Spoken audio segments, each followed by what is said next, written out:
¿Vale? Hasta ahora, vamos a México. Muy buenas noches. Lorian, ¿estás por ahí? Lorian, ¿me escuchas?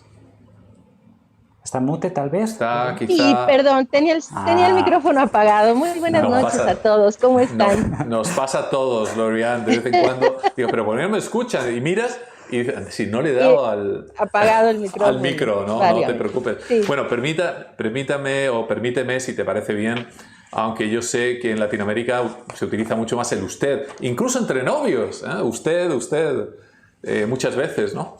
Pero te voy a presentar Lorian, es Lorian Jiménez Phoebe, es doctora en ciencias médicas por la Universidad de Harvard, es profesora titular de la Universidad Nacional Autónoma de México, es nada menos que jefe del Laboratorio de Genética Molecular de la misma universidad y tiene 26 años de experiencia como profesora en la susodicha universidad. ¿Me he equivocado en algo, Lorian? No, en nada. Entonces, Solo aunque el segundo apellido es Fivey. Fivey, perdóname que no sé. ¿Qué origen tiene Fivey? Fivey es escocés por parte Escocés. materna. Sí. Hay que ver qué mezcla tenemos en Latinoamérica con unas sangres, unos genes y otros, ¿no? Aunque solo sea profesora Jiménez Fivey, aunque solo sea por lo que se le ha pegado, como se dice vulgarmente en España, en estos 26 años de experiencia, creo que usted tiene mucho que decir acerca de este tipo de cosas, ¿no? Dejando de lado, y no es, por supuesto que no lo vamos a dejar de lado, sus doctorados en Harvard, su docencia, evidentemente, como profesora titular en la universidad y esas décadas ya de experiencia que imagino, a juzgar por su aspecto, que empezó como profesora hacia los 5 o 6 años de edad. Es usted muy amable, pero No, hombre, no, es que no. de verdad, fuera de bromas, 26 años de experiencia, bueno, pero no vamos a echarle piropos aquí en antena, profesora, porque es verdad que tiene un currículum muy, muy abultado. Y lo que queremos aclarar esta noche, profesora, son una serie de mitos, una serie de bulos que se repiten una y otra vez, dale que te pego, ¿no? Por ejemplo, hace un rato en el propio chat hay gente que decía, pero si nadie ha enfermado por el COVID, nadie ha enfermado, es decir, y siguen R que R y R que R, ¿no? El primer bloque nos gustaría empezar también con otro de nuestros invitados, con Pedro Jiménez, y así vamos haciendo una mesa redonda y podemos ir complementándonos unos a otros. Pedro, ¿qué tal? ¿Cómo Buenas estás? noches. Muy bien, buenas gracias a Dios. noches, Pedro.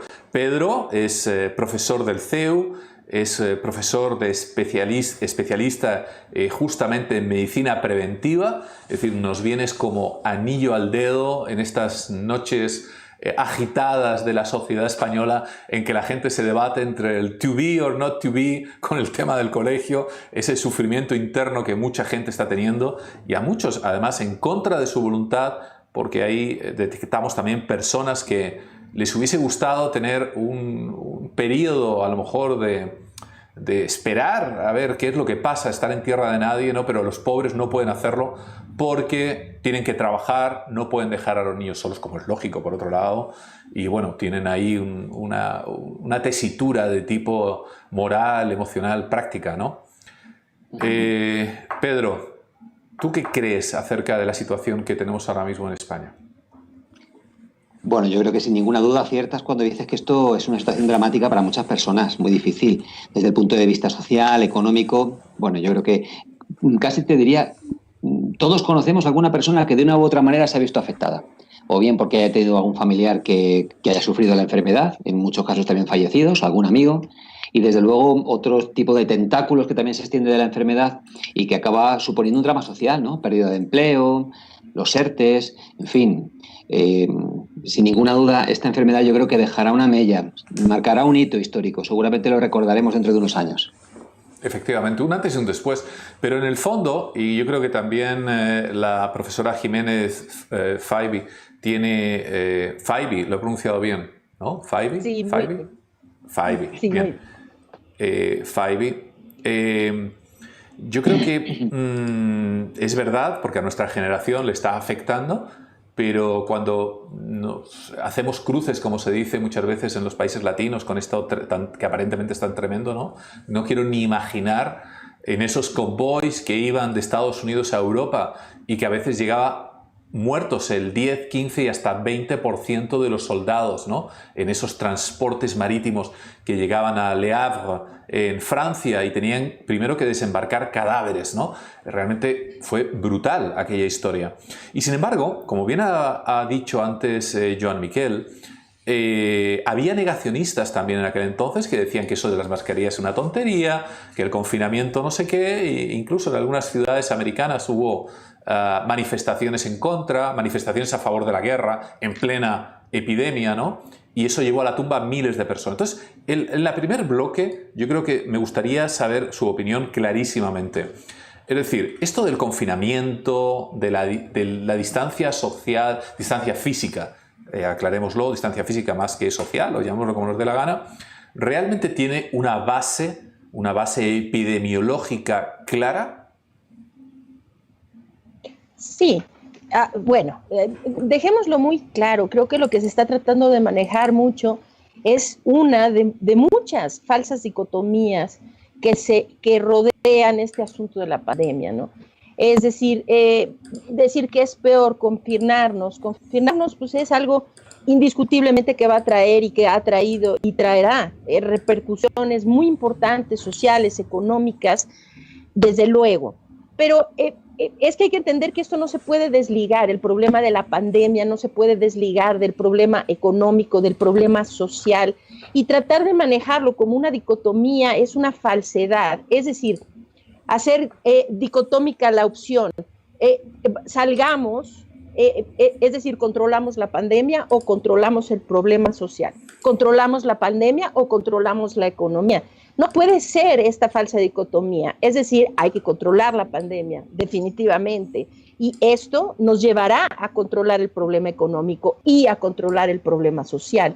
Lo que no se puede es tratarlo de desligar. Aquí en México mucha gente dice, aquí en México, bueno, hay un problema económico que es muy particular de los países que como México, nuestras economías están en una situación precaria. Es decir, aquí tenemos mucha gente que necesita salir a trabajar hoy para comer hoy.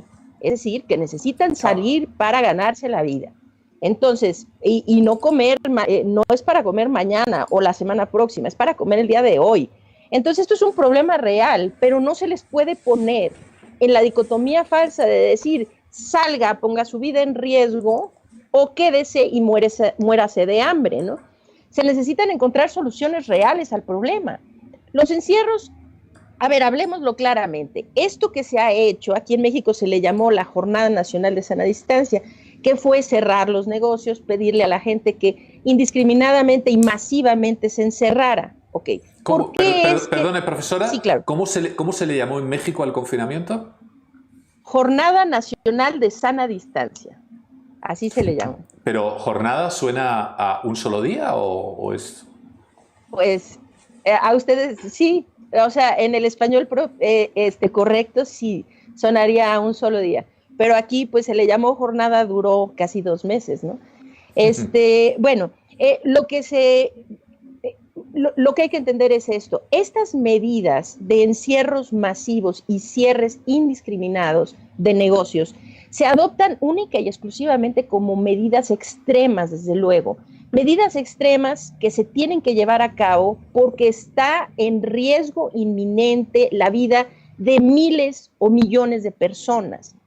Ahora, ¿qué es lo que pasa? Cuando se llevan a cabo estos cierres, se asume que esto pues va a traer consecuencias muy importantes sociales y económicas, y se hacen solamente con el fin de permitirle, de darle el tiempo, vamos a decir, a los gobiernos o las autoridades sanitarias para tomar otras medidas de control epidemiológico, como medidas de contención, por ejemplo, reducir los contagios comunitarios, ampliar el número de pruebas. Esta es la cantaleta que ya todos conocemos muy bien, que es la ampliación del número de pruebas, el rastreo de los contactos y los aislamientos selectivos de las personas que salen positivas, o sea, de los infectados solamente. Entonces, Se hacen estos cierres masivos como última medida cuando hay demasiadas vidas en riesgo, a sabiendas de que sí, desde luego que esto va a implicar un daño, o sea, un perjuicio social y económico, mientras los gobiernos toman acción para controlar y contener la contención de los contagios comunitarios.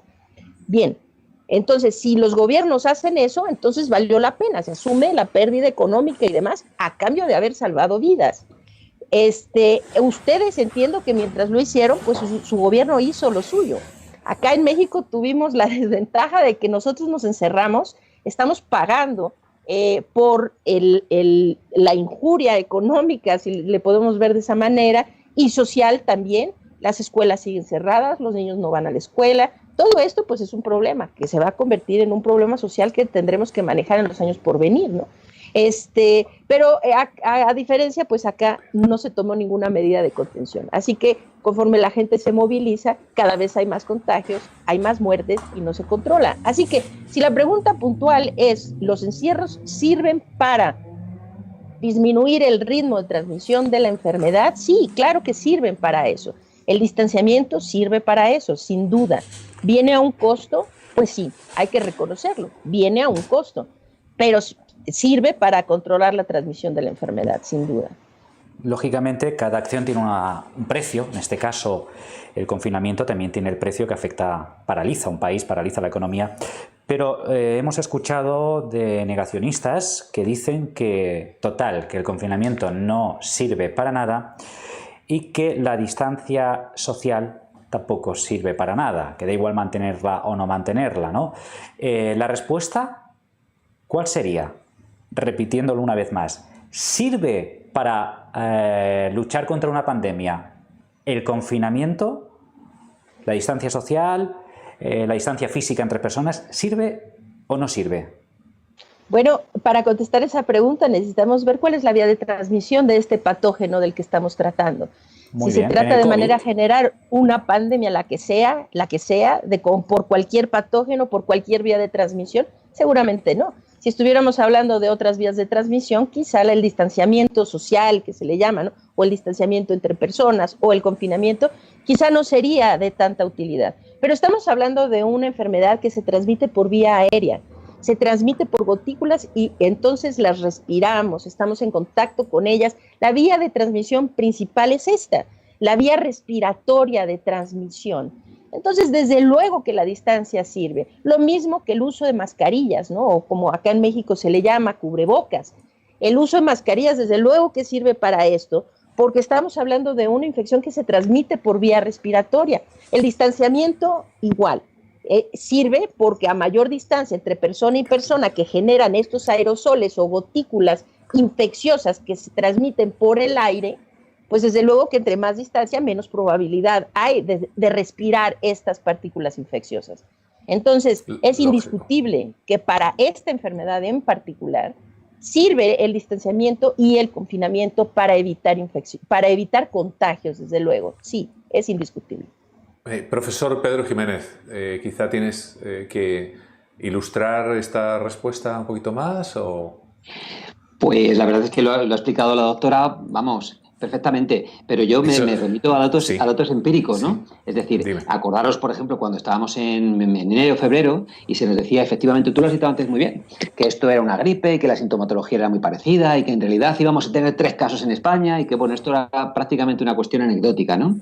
Y entonces, acordaros que en Italia estábamos hablando de decenas de miles de infectados y en Wuhan, acordaros que en enero, el doctor Pedro Cavadas pues ya anunciaba, él decía, no soy capaz de recordarlo con literalidad, ¿no? Pero decía, cuando un país como China, que no es el más transparente del mundo, pues resulta que son capaces de construir un hospital en 10 días, o dicen que construir un hospital en 10 días, probablemente construirán varios, ¿no? Y que son capaces de dotarlo de personal sanitario, de equipamiento, es que la cuestión tiene más importancia de la que parece, ¿no?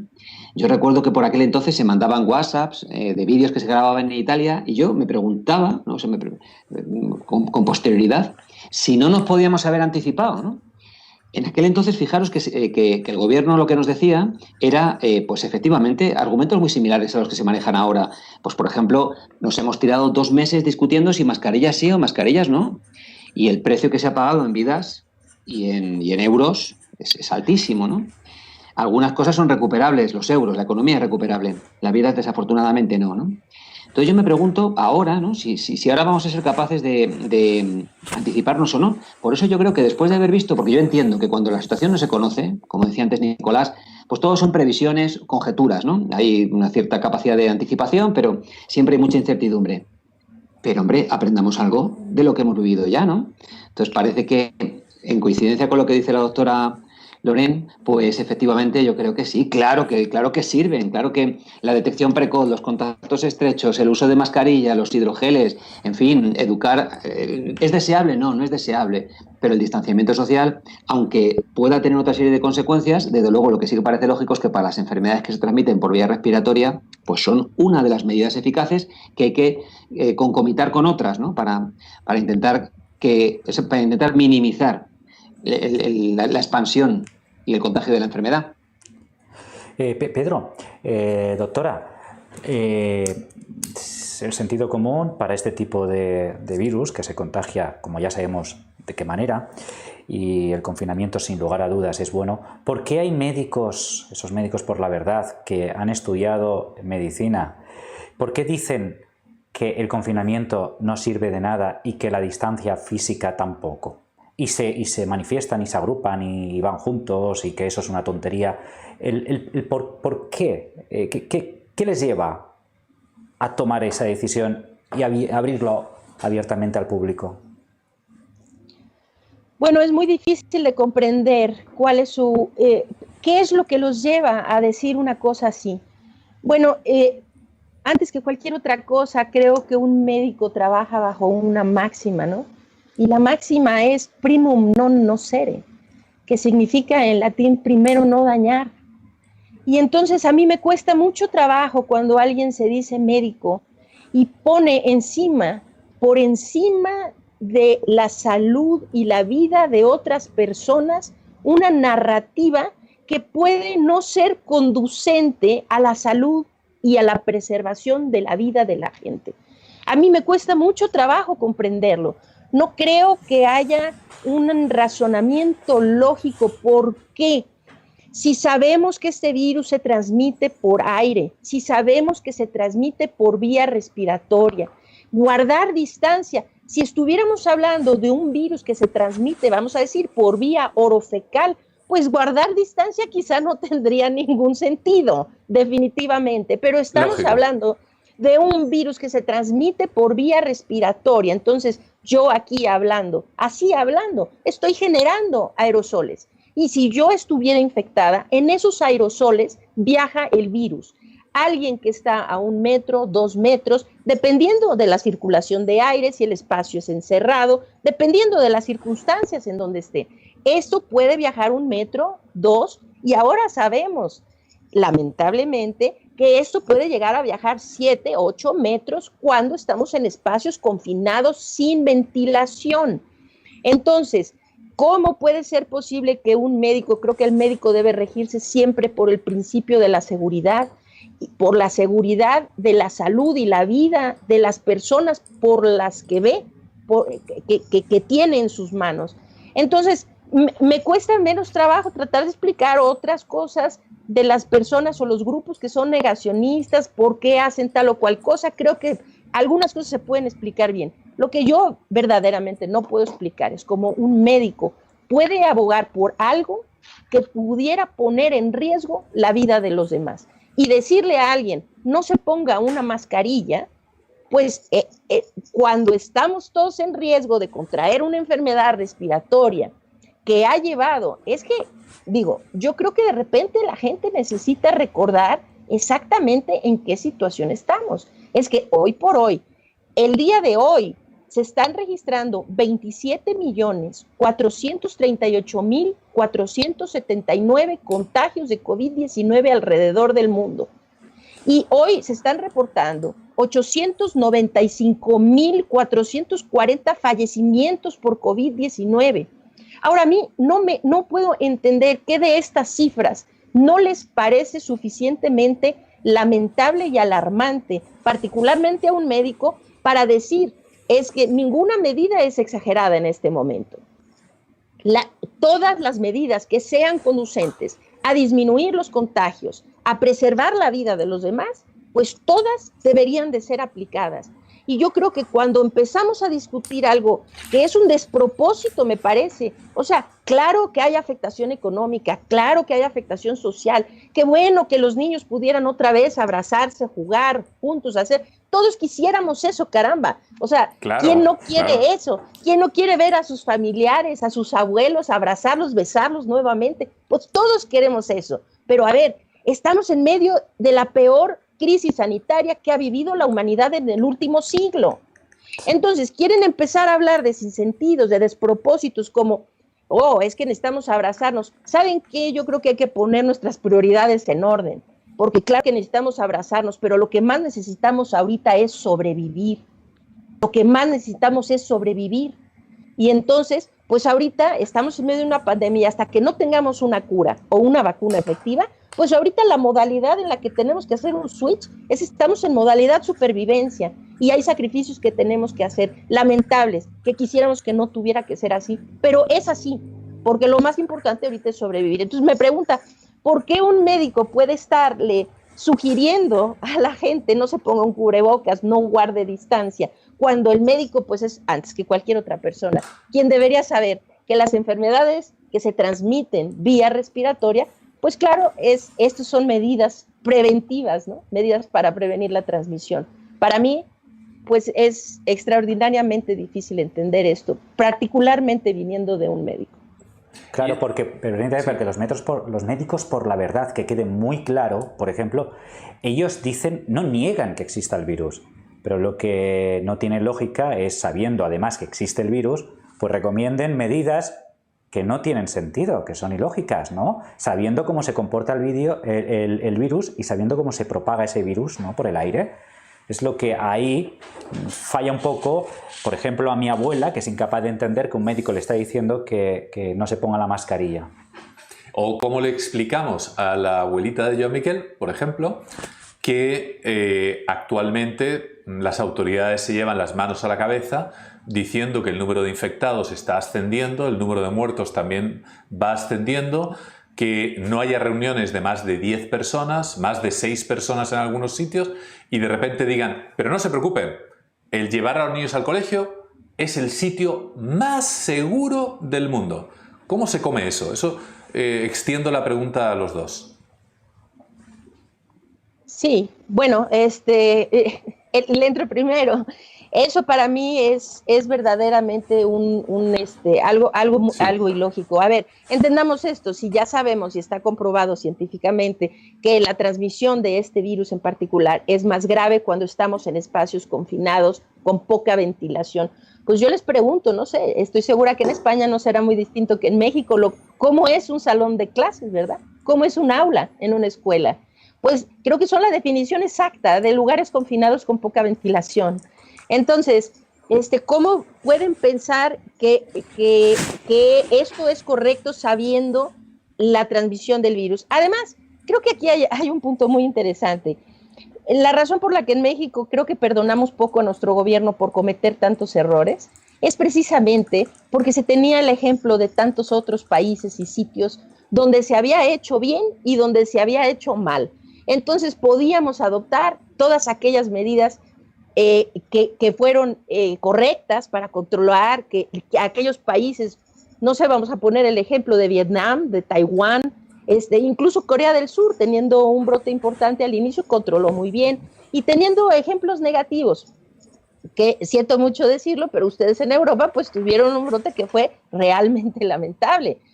Terrible, es verdad, ¿no? es verdad. Y se aprendió mucho de eso. Lamentable que haya tenido que morir tanta gente para que ahora nos deje aprendizaje, desde luego, ¿no?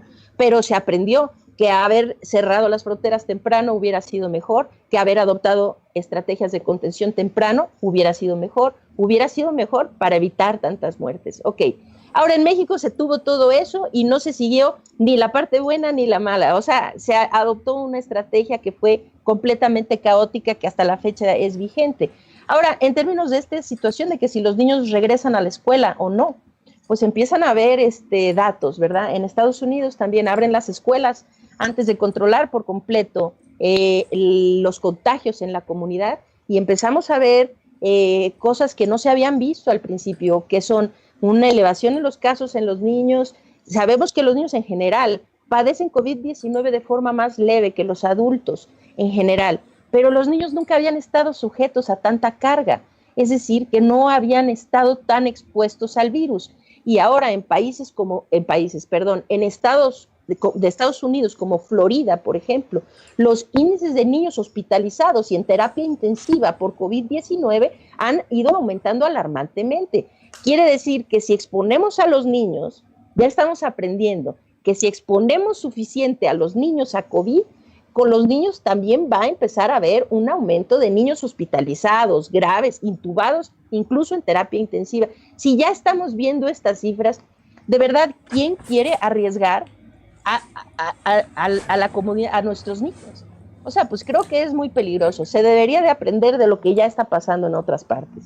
Efectivamente, no sé, Pedro, ¿tú qué crees respecto a este tema? Pues mira, verás, yo creo que el confinamiento, que los niños no puedan ir a las escuelas, no es un bien, no es un bien, es un mal menor. Digamos que cuando ya no queda otro remedio, tendremos que recurrir a medidas que son, pues, de confinamiento, que a mí me suena un poco, no sé cómo decirte, es una terminología que me resulta muy contundente. O sea, yo creo que la clave de todo este asunto está en anticiparse en las medidas preventivas que evitan precisamente esta situación. Y antes, en coincidencia con lo que decía la doctora, pues efectivamente, es decir, que la gente, bueno, nosotros en España tenemos muchos autónomos, pues como en todos los países del mundo, que viven de su trabajo y que además viven muy al día, ¿no? Gente muy sacrificada que se levanta muy temprano y se acuesta muy tarde. De manera que el confinamiento tiene unas consecuencias sociales pues, tremendas. Todo lo que sea anticiparse, todo lo que sea evitar la dispersión y el contagio, siempre es mejor. Ya que estás ahí, Pedro, me gustaría preguntarte, oye, ¿es verdad otro de los mitos, bulos, etcétera, que la OMS o el CDC, su equivalente europeo, desaconsejan las mascarillas en la población sana? Esta es otra cuestión que constantemente se ve en las redes sociales. No, pero si la OMS en las personas sanas desaconsejan la utilización de la mascarilla. No, yo no he visto esa información, todo lo contrario. De hecho, efectivamente, la mascarilla es un elemento que puede resultar molesto y con carácter general se debe de emplear. Además, creo que se debe de emplear y se debe de emplear correctamente. Minimizamos mucho el problema y minimizar los problemas no aportan, no es bueno para la solución. Entonces, que el uso sea correcto es fundamental. Bueno, de hecho, nosotros en España este mismo verano lo hemos visto, ¿no? Es decir, lo que nos llama la atención es precisamente grupos de jóvenes que precisamente porque tienen una baja percepción del riesgo, pues se exponen innecesariamente, ¿no? Y incluso socialmente nos llama mucho la atención, pero bueno, en fin, bueno, digo jóvenes y no tan jóvenes, ¿no? Entonces, no lo creo. Otra cosa es que puntualmente pueda haber alguna persona que por sus características, pues porque tenga algún tipo de afección particular, pues esté desaconsejado determinado tipo de mascarillas. Ese tipo de personas, que además se suele considerar personal vulnerable, pues tenga que tener otros mecanismos de protección. Pues a lo mejor precisamente restringir las salidas o aumentar las distancias de seguridad, en fin. Pero para la población en general, tener algún tipo de medida que previene el contagio, obviamente a todas luces no puede ser malo, a todo lo contrario. En una situación de pandemia es una de las medidas adecuadas que se debe estandarizar, que se debe generalizar. Oye, y como profesor de medicina preventiva en el CEU, Pedro, ya que estás ahí, te quiero preguntar, hay muchos padres que tienen patologías asociadas, que tienen una diabetes, que tienen hipertensión, es decir, los padres, muchos no son de los de antes, sobre todo en España, lo digo también para la profesora Lorian Jiménez, ¿no? En Latinoamérica hay más padres más jóvenes, pero aquí la edad, tanto de madres como padres, más elevada. Hay muchos padres de niños pequeños con 50 años, con 50 y tantos, que tienen patologías, ¿no? Entonces, ¿cómo se recibe a un niño que viene del colegio? Hombre, yo entiendo, siempre los hemos recibido como es lógico, con abrazos, besos, preguntándoles qué tal, ¿no? Pero a ver, ustedes son expertos en laboratorio, en temas de medicina preventiva. El niño se va al colegio, se junta con Dios sabe qué, bueno, otros niños evidentemente, cuyo estado de salud, cuyo estado epidemiológico desconoces al completo, el propio niño seguramente a lo mejor ni lo sabe, ¿no? Entonces se revuelven ahí un poquito, porque así es, hoy lo hemos visto con la foto que Joan Miquel ha tuiteado, no sé si tú lo has llegado a escuchar, Lauriane, en la televisión, en la primera cadena, que es la televisión oficial, está una periodista, te lo digo por si no lo has llegado a ver, diciendo, y también para los guardianes que se han metido ahora tarde ya en la reunión secreta, imaginaros por un momento, ¿no? En primer plano, diciendo todas las medidas en el colegio están siendo tomadas, los niños las están acatando perfectamente, y en segundo plano había 2 niños dándose un beso. Sin mascarilla, entre paréntesis, ¿no? Quiero recordar. Te lo digo, pues son niños, pobrecitos míos, ¿no? Por supuesto, claro. No son culpables de nada los pobrecitos míos, ¿no? Pero claro, ahora llegan esos niños y llegan a casa, ¿no? Un día, 2 días, 3 días, 4, una semana, 15 días. ¿Cómo se recibe epidemiológicamente hablando a esos niños, y particularmente por padres que pueden tener patologías, con padres que tienen a su vez otros padres, que son los abuelitos de los niños? ¿Cómo se come eso ahora mismo? Sí, bueno, pues es muy complicado. ¿Cómo se le va a decir a unos niños? O sea, esto realmente es muy gracioso, ¿no? Que justamente cuando se está haciendo una entrevista que supone que todo el mundo está en su mejor comportamiento, ¿no? Queriendo demostrar que todo va a salir muy bien, ¿no? La periodista señalando con el dedo detrás, pero estaba de espaldas a los niños y no los veía, ¿no? Diciendo, todo está saliendo perfecto. Y detrás suyo justo estaban 2 niños besuqueándose ahí, ¿no? Pues claro, ¿cómo se le puede pedir a los niños otra cosa? Es lógico, ¿no? Yo creo que a los niños hay que mandarlos a la escuela cuando puedan ir con seguridad, sin tratar de que hagan cosas que no van a hacer, que es mantenerse separados, no tocarse, no estar juntos. Se les pide que usen mascarillas, quizá, pues ya nada más pienso a ver qué maestra de segundo de primaria puede mantener las mascarillas todo un día escolar en todos los alumnos de esa edad, ¿no? Muy complicado. Pero aquí creo que se inició con una pregunta que vale la pena abordar con mucha seriedad, esto de que ¿quiénes son asintomáticos, verdad? ¿Quiénes son los asintomáticos y qué son? ¿Y por qué es importante las mascarillas en todo mundo? ¿Por qué esto que se dijo de las mascarillas solo para los enfermos, pero no para los sanos? ¿Y quién es un sano? ¿Y si un asintomático es sano o no? Creo que ese es un punto muy importante, y ahí cabría destacar algunas cosas. Lo primero es esto: estas personas de los Médicos por la Verdad, estuve escuchando varios de sus videos o conferencias que ellos han dado. Confieso que me cuesta mucho trabajo escucharlas completas, porque de repente dicen muchas cosas que cuesta mucho trabajo como persona de ciencia soportar, ¿no? O bueno, escuchar completo. Bueno, lo hice porque sabía que venía aquí al programa. Y ahora, pienso algo, lo que hace muy distinta a estas personas que los que somos más de corte científico, es que, por ejemplo, se hace una declaración y lo toman como si fuera algo grabado en piedra. O sea, eso ya se dijo y eso es lo que es, ¿no? Y lo dijo la OMS, y como lo dijo la Organización Mundial de la Salud, ahora no cambia nada, ¿no? O sea, es así. A ver, veamos algo. Lo primero es esto: la Organización Mundial de la Salud, como cualquier otro organismo, está conformado por seres humanos que también se equivocan de repente. Entonces, las equivocaciones las hace cualquier ser humano perteneciente a una organización muy importante como la OMS o no. Entonces, la Organización Mundial de la Salud en todo esto se ha equivocado también, ha tenido varias equivocaciones. Entre otras, a mi manera de ver, el 6 de abril hizo esta declaración sobre el uso de las mascarillas, ¿no? En donde aboga pues por el uso racional de las mascarillas. Este grupo de Médicos por la Verdad, entiendo que se agarraron de esa declaración para ahora decir que la OMS ha dicho que las mascarillas no sirven. Yo creo que vamos a contextualizarlo un poquitito, porque eso no fue lo que dijo la OMS. A ver, lo que la OMS tuvo que haber hecho es haber sido mucho más transparente de por qué estaba haciendo la declaración y por qué estaba indicando lo que en ese momento estaba indicando. La OMS indicó que las mascarillas deberían ser utilizadas por el personal de salud, por la gente que ya estaba confirmada como enferma, etcétera, etcétera. Es cierto que la OMS hizo esto y esto fue un grave error. La razón por la que hizo esto fue que ya en fecha más reciente, lo sabemos, y muchos gobiernos hicieron lo mismo. Cuando la pandemia inició, todo el mundo debe recordar que había un pánico por la escasez de equipo de protección personal para el personal de la salud y hospitalario.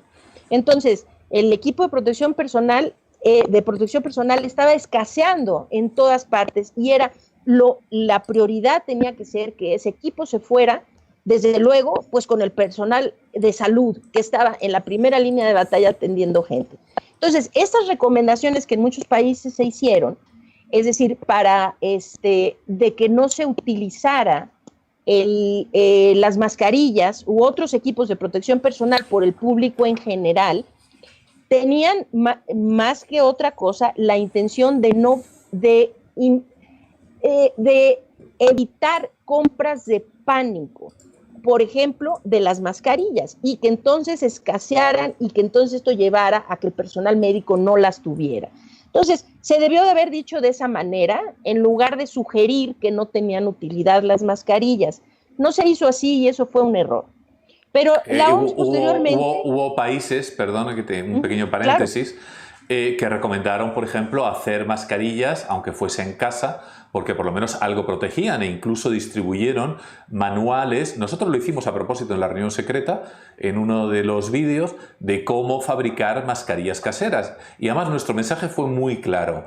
No le hagan caso al bulo del gobierno así de rotundo con esto de que las mascarillas no sirven. Y pasamos instrucciones de cómo hacer mascarillas en casa, con las medidas y toda la historia. Lo digo como curiosidad. Es decir, había otras alternativas, aparte de mentir, ¿no? Porque mintiendo además pierdes la credibilidad y pierdes el prestigio. Ahora me vas a contar que los colegios son 100% seguros, ¿no? Tú que me mentiste hace nada, venga ya.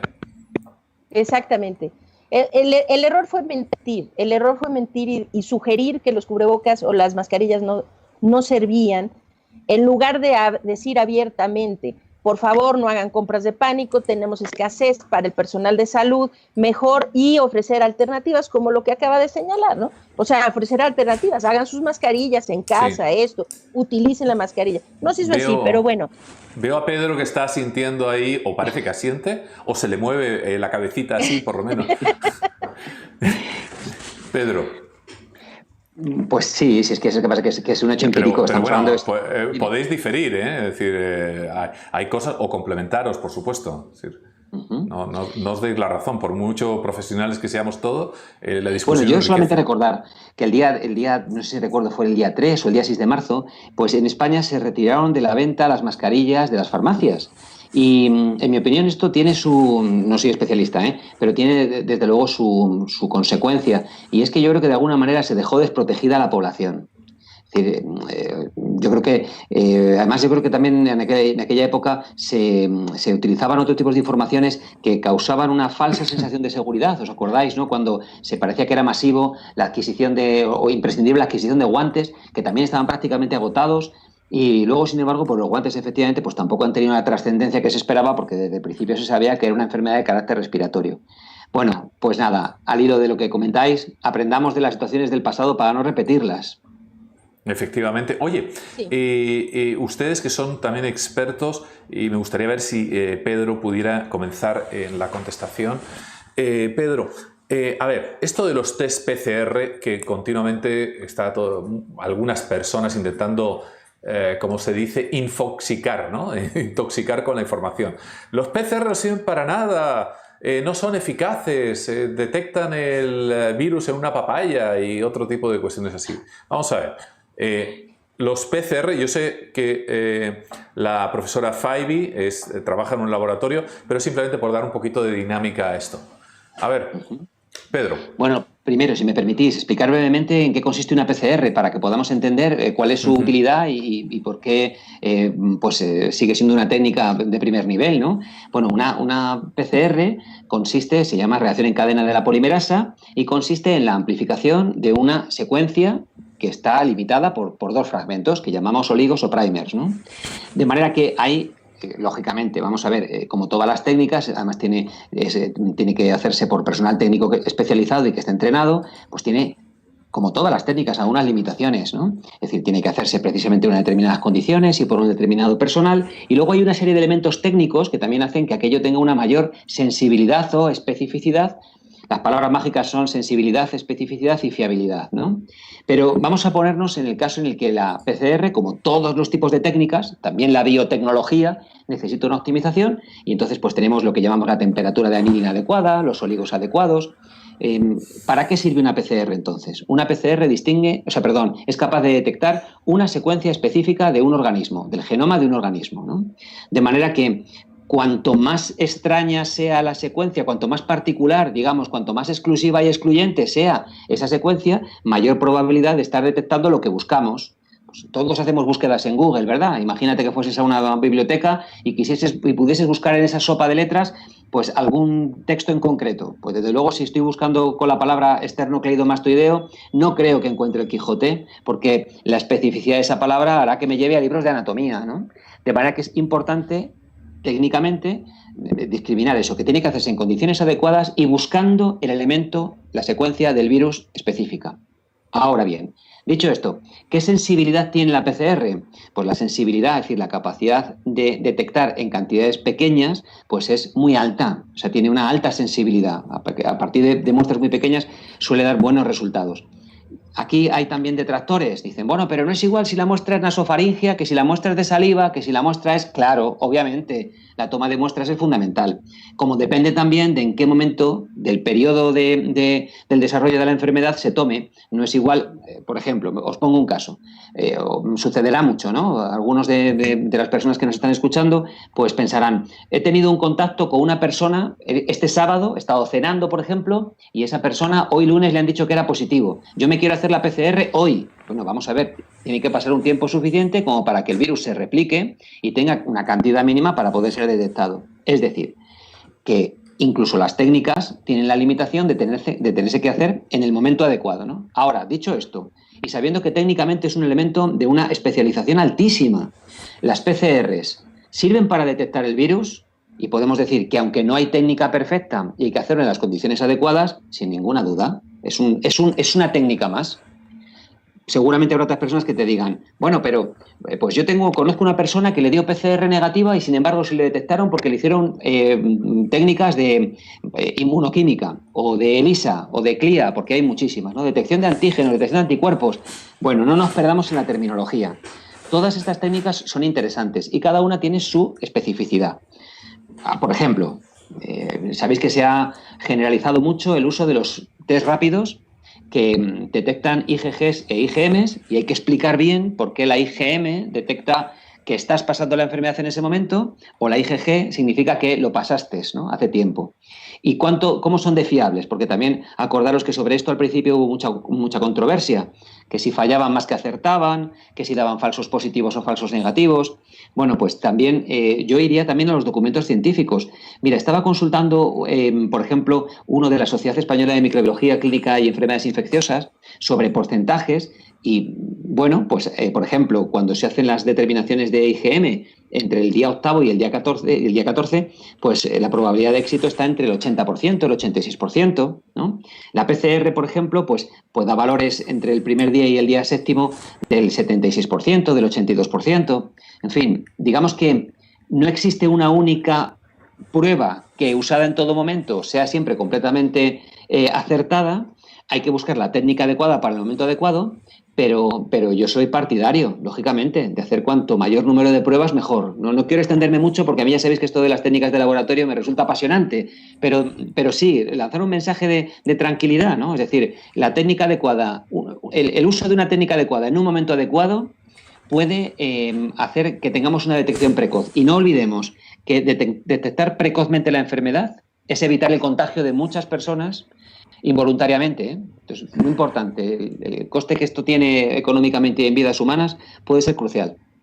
Pedro, doctora, para aterrizar nuevamente este dato, se escucha recurrentemente los que quieren minimizar las cosas y como que no pasa nada y decir, no hombre, son falsos positivos, un PCR es una escopeta de feria, harás una no sé dónde, una papaya y dará positivo. Bueno, así una y otra vez, dicho una vez se repite miles de veces. La pregunta muy concreta, para dejar el dato encima de la mesa. Las PCRs en falsos positivos, es decir, en personas que marca que tiene el COVID y no lo tiene, ¿qué tanto por ciento de efectividad es? Del día 1 al día 10, por ejemplo, ¿se sabe exactamente un tanto por ciento para ponerlo encima de la mesa? Bueno, las técnicas que se están utilizando ahorita para detectar el virus SARS-CoV-2 por medio de PCR son altamente específicas. Es decir, vamos a ponerlo con claridad, es una técnica altamente específica. Quien pone en duda esto es que no tiene idea de cómo se hace o qué es un PCR. Yo escuché a estas personas decir algo, perdón por la palabra, pero una tontería tan grande como decir, imagínense nada más, es que detectan un pedacito nada más del genoma del virus. Con un pedacito, ¿cómo vas a saber? ¿Cómo van a saber? Bueno, esta gente no tiene idea de cómo se hace un PCR. Los PCR siempre se hacen sobre fragmentos pequeños de material genético, ya sea DNA o RNA. O sea, los PCRs rara vez se hacen sobre fragmentos gigantes o sobre un genoma completo, digamos. Eso no ocurre. Esto no le quita especificidad. Se buscan regiones específicas que puedan separar a un organismo, una célula, un microorganismo de otros por diferencias en la secuencia genómica, ¿sí? Específicas en un fragmento corto de material genético. Esto es así. O sea, la especificidad de una prueba de PCR hoy por hoy utilizando los primers, no sé cómo se llaman primers, en España, ¿cómo le dicen a los oligos? Los oligos, utilizando las secuencias de oligos que ahorita se están utilizando y se está además identificando no un solo gen. O sea, dependiendo de cuál es la metodología que se sigue, se están haciendo estas reacciones detectando 2 o 3 genes en la misma reacción, con unas reacciones de PCR que se conocen como multiplex, que se pueden detectar hasta 3 genes del virus para corroborar su positividad. Esto es altamente específico. Yo diría que hoy por hoy, PCR, la especificidad, no hablo sensibilidad, la especificidad. ¿Podría aclarar, por favor, profesora, la diferencia entre especificidad y lo otro? Sí, con mucho gusto. La sensibilidad es, vamos a decir, cuántos virus, cuál es el mínimo, vamos a decir, de virus que yo puedo detectar en una reacción. Necesito, es decir, ¿podría yo, si en la muestra hay un solo virus, detectarlo? ¿O necesito 10 virus? ¿O necesito 40? ¿O necesito 40,000 para detectarlo? Eso es sensibilidad. ¿Qué tanto virus, para que se entienda, qué tantos virus necesito en una muestra para poderlo detectar? Esa es la sensibilidad de una prueba. La especificidad se refiere a si yo tengo ese virus ahí, ¿lo detecto? Sí. Pero si tuviera otro, vamos a poner, este ejemplo lo escuché, ¿cómo sabemos que no estamos detectando a SARS-CoV-1, ¿no? El que ahora se convirtió en SARS-CoV-1, el primer SARS, o el otro coronavirus que causa MERS, por ejemplo. O sea, ¿cómo sé que no estoy detectando a MERS o a SARS-CoV-1 y estoy específicamente detectando a SARS-CoV-2? Eso es especificidad. ¿Qué tanto puedo yo diferenciar? Estar segura que lo que se detecta en esa reacción es solo lo que estoy buscando, es decir, a ese virus en particular. Y esa, pues el doctor no me dejará mentir, yo creo que hoy por hoy la forma como los oligos están manejando y esto de detectar 2 o 3 genes en la misma reacción con esas secuencias, pues yo creo que fácilmente la especificidad está rayando por arriba del 99%. ¿O usted Entonces, qué opina? 99%. Yo aterrizo ese dato para mi abuela, significa Pedro, que... tú también lo corroboras, Sí, perdona sí, que te interrumpa. sí, Es sí. que A ver, quiero que el doctor lo corrobore porque... Pues mira, Sí, yo, pero seguramente un momento, Pedro, estamos diciendo, para que quede claro, y ahora Pedro, por favor, contesta, que si en el mundo hay 27,2 millones de personas, pues que algunas de ellas, casi todas, han sido diagnosticadas con PCR, por ejemplo, o aquí en España, las miles que se presentan con PCR, estamos diciendo que más allá del 90-95%, esas pruebas realmente es que son positivos, si marca que es positivo. ¿Es eso? Claro, efectivamente. Es decir, sí, es capaz de detectar, es decir, es capaz de detectar con fiabilidad que lo que tú detectas efectivamente es SARS-CoV-2. O te pongo un ejemplo, mira, verás, es decir, aunque nos pueda parecer, perdonadme si a lo mejor resulta un poco simple, ¿no? Pero todos los humanos tenemos huella dactilar. ¿verdad? Y todos, bueno, casi, es decir, lo general es que las tengamos, ¿no? La policía es capaz de distinguir entre una huella dactilar y otra, porque hay determinados elementos que son exclusivas y excluyentes, forman parte de tu huella dactilar. Las bacterias, por ejemplo, también tienen su huella dactilar. Cuando tienen hay una región que llamamos la V2, V3, por ejemplo, del RNA16S, es un tecnicismo que no viene al caso explicar, que llamamos molecular fingerprinting, es su huella dactilar, y somos capaces de hacer una identificación por una secuencia muy concreta.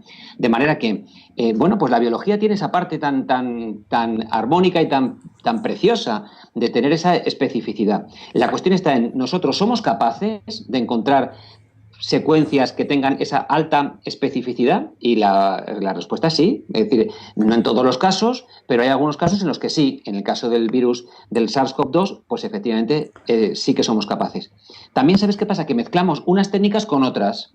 Claro. Por ejemplo, en las técnicas inmunológicas, cuando detectamos IgMs, es más habitual encontrar que tengamos falsos positivos, porque puede haber otras viriasis, otras afecciones por virus, que estimulen la producción de IgMs que tienen menos especificidad, son menos específicas, y entonces puede darse una reacción cruzada y tener un falso positivo. Puede suceder.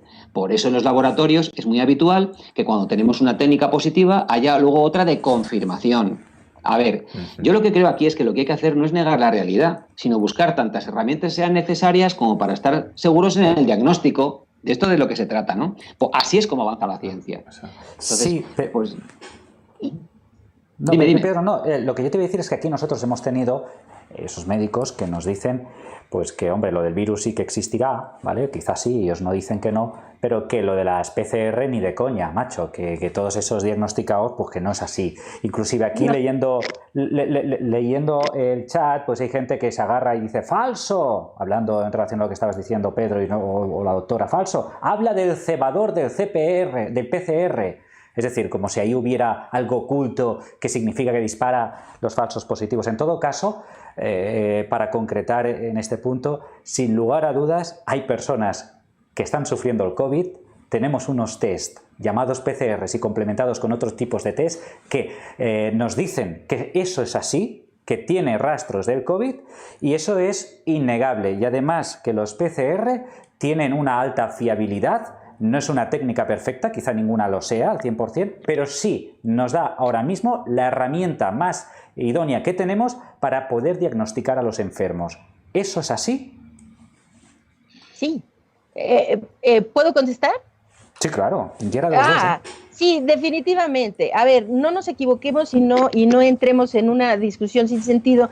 Yo sé que mucha gente está con esta situación. A ver, ninguna técnica es perfecta, como ya se dijo, ninguna es perfecta, ninguna es 100% sensible y 100% específica, ninguna para ningún microorganismo, ok. Ahora, sí tenemos que lidiar con esos márgenes de error. Con las herramientas que actualmente tenemos para diagnosticar COVID-19 o detectar al virus SARS-CoV-2, la más confiable es hacerlo vía PCR. Y si la gente tiene preocupación de algo, deberían de tener preocupación de los falsos negativos. Es decir, esta prueba, la posibilidad de tener un falso positivo es diminuta, y seamos claros. Hace rato preguntaron, deme una cifra específica.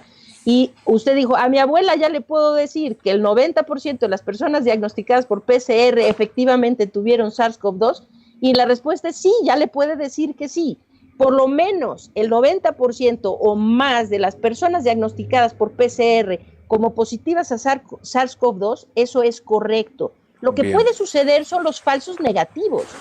Los falsos negativos vienen de que la muestra no lo dice. Los médicos de la verdad no hablan de falsos negativos, siempre hablan de falsos positivos. Pues ahí es donde están equivocados. Claro, es ahí donde están equivocados. Porque es difícil tener un falso positivo. Esta prueba no tiene reacciones cruzadas, así le llamamos, importantes con otros virus, incluso del mismo género, otras especies, como MERS, como SARS-1, etcétera. No tiene grandes reacciones cruzadas. Quiere decir que la posibilidad de estar detectando MERS en lugar de SARS-CoV-2 es prácticamente nula.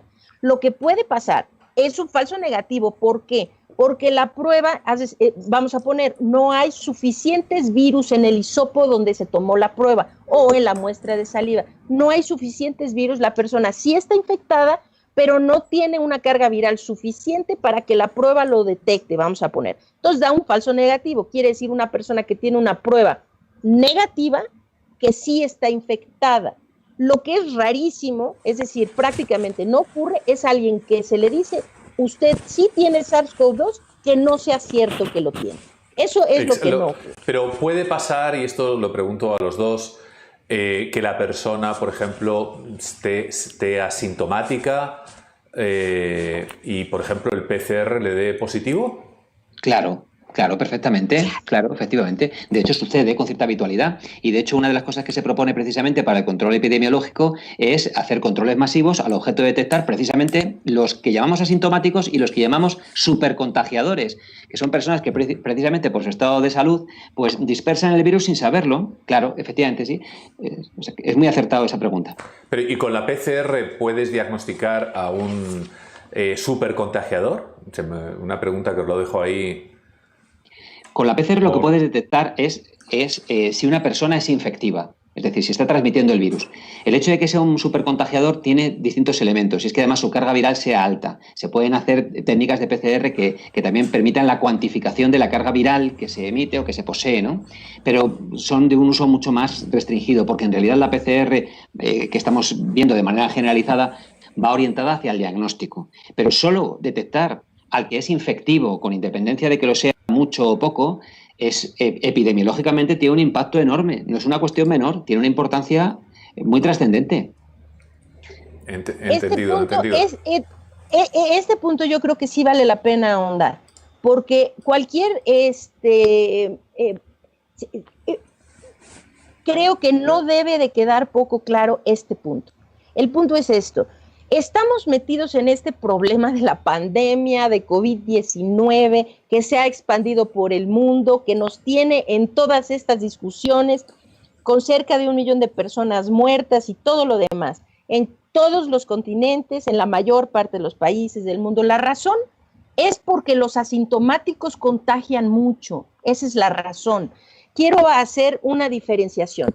Esto tiene que quedar muy claro porque es muy nocivo si existe confusión sobre este punto. Un paciente asintomático que lleva el virus SARS-CoV-2 es un infectado por SARS-CoV-2.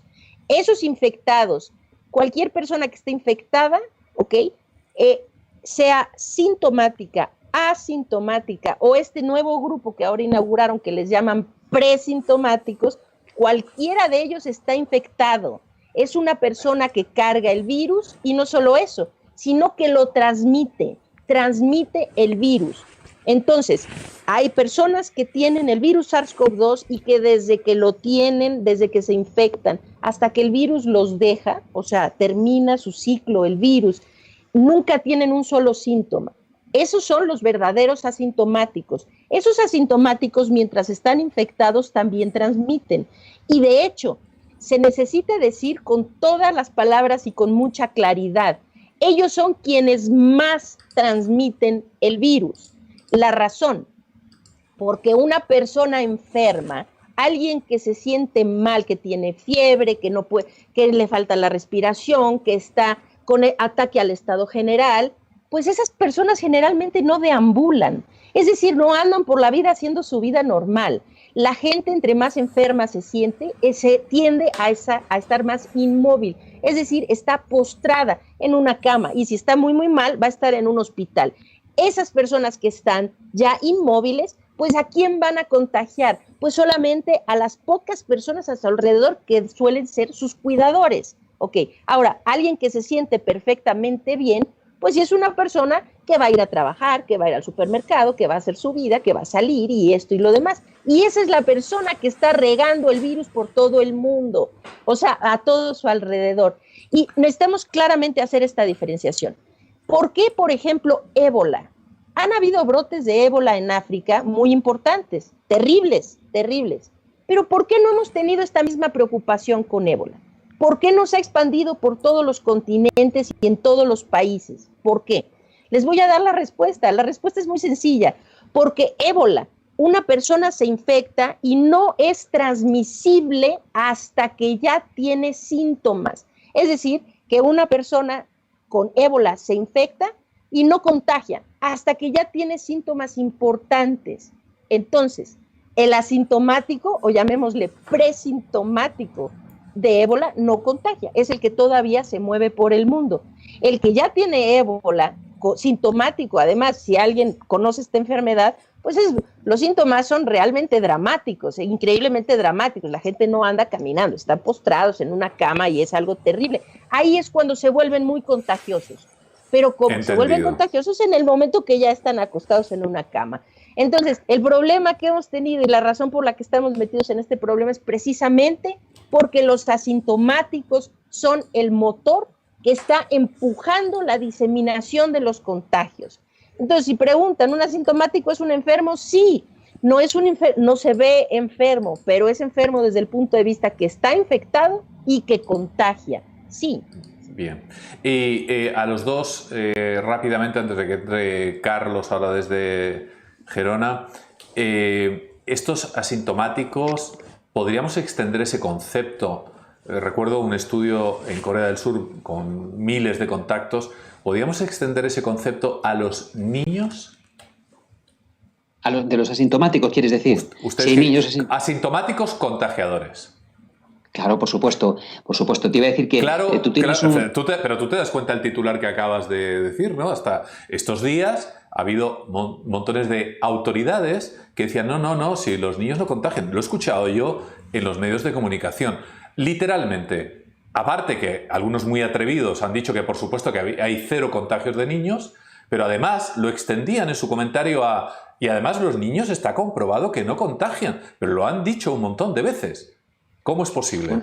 A mí me gustaría que las personas que hacen esas afirmaciones presentasen los documentos, los artículos científicos en los que se demuestran que los niños no se infectan y no contagian. Yo, desde luego, no lo comparto. De hecho, precisamente lo que decía la doctora, ¿no? Es decir, niños asintomáticos que no sufren la enfermedad, y aquí entraríamos en otro debate que no quiero abrirlo ahora, que tiene que ver con el receptor AC2 y la especificidad de la partícula S para entrar en la célula y la cantidad de AC2 que justificaría que, por ejemplo, que hubiera mayor número de infectados en hombres que en mujeres, y otros tipos de explicaciones también epidemiológicas, que esto es negar la evidencia. Es decir, claro que los niños también se infectan y claro que los niños también lo pueden transmitir. Por eso la importancia de concienciar a los niños, precisamente de educarlos, que en caso de que necesiten lógicamente socializar, se haga también en las condiciones en las que se evite precisamente el contagio. Yo no sé si también, además, otra cuestión importante que a lo mejor, no sé si os parece que a lo mejor es una cuestión de debate, tiene que ver con las vacunas y la preocupación que supone precisamente si las vacunas que se van a producir, si son seguras, si no lo son, que también parece que se oyen cosas así como pues un poco rocambolescas, ¿no? Y me parece que es otra de las medidas de prevención que es muy importante tener en cuenta. Efectivamente.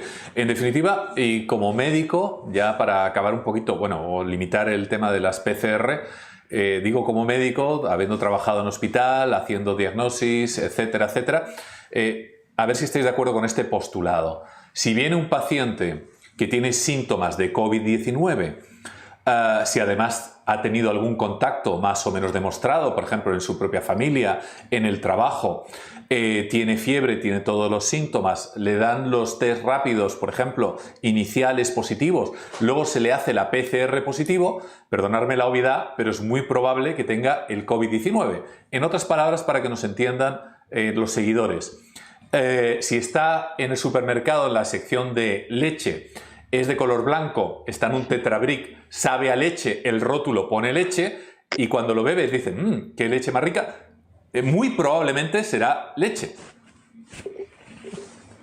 Al 99%, vamos. Sí, así es, así es. Y entonces un paciente, aunque no tenga síntomas, si estuvo en contacto con alguien que tiene COVID y después tiene una prueba PCR positiva, pues es esa leche, o sea, esa paciente tiene COVID, tenga o no tenga síntomas.